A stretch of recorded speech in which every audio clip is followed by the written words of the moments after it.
Hello and welcome back to Kim Reads as we continue with Moby Dick. Chapter 13, Tying a Whale to a Ship. When a whale is tied to the side of the ship, it has to be cut up slowly and carefully. Whaling ships are gone for a very long time. Whalers always hope to capture many whales. The more whales you get, the more oil you will have to sell at the end. It would be impossible to bring a whole whale on board. They are simply too big, so we have to tie the whale to the side of the ship and cut it up. Then we take the oil and the parts we need and store them on the ship. A whaling ship is often at sea for several years. The oil can be stored in the giant tank or barrels on the ship all the time without spoiling. It is the job of the harpooners to do most of the cutting. They are experts with knives. Also, the work can be dangerous. Harpooners just seem less about the danger. Perhaps this is because they are used to it. With a whale combined to each side, each harpooner is tying a rope to his belt and dangles from the side of the ship. The ropes get strapped to a beam that is attached to the railing and hung over the water. This gives the harpooner a lot of room to move over the beast. Another crew member stands in the ship near the beam to help guide his harpooner's rope.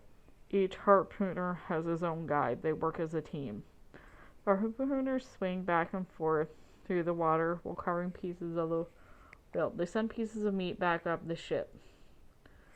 There are many dangers associated with this task. The harpooners could easily smash against the side of the ship. They would also get tangled in the rope and trapped underwater. Queequeg and I were a very good team. He trusts me to hold tight and I guide his rope well. I trust him to move confidently and judge his distances properly. He also had to stay very aware of all the sharks in the water below. Having the dead whale close to the ship brought the sharks looking for a meal. There is more problem with cutting up a whale, and you may have thought of it already. A whale is a very heavy creature. This, of course, means that the ship might lean to one side under all this weight. One time when we had a whale attached to the side of the Pequod, we were tilted so far that we had to climb across the deck to the high end. In order to get to the other side, we had to pull ourselves along using the masthead as a step. Anything that was not secured to the deck slid below to the low end. In whaling, this happens occasionally, and the captain usually has to make an important decision. Do you risk damaging your ship, or do you let the whale go? In this instance, though, Ahab did not make the decision. He was too preoccupied with his charts and maps to focus on what was happening on the Pequod. His mission to capture the white whale was far too important. Starbuck made the call to cut the rope and let the whale go. He ordered Queequeg to use the knife to cut through the line.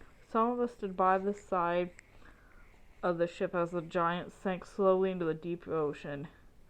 It was sad to think that this magnificent beast had been killed for no reason. Unfortunately, though, this is just one of the harsh truths of whaling. It's not an easy job.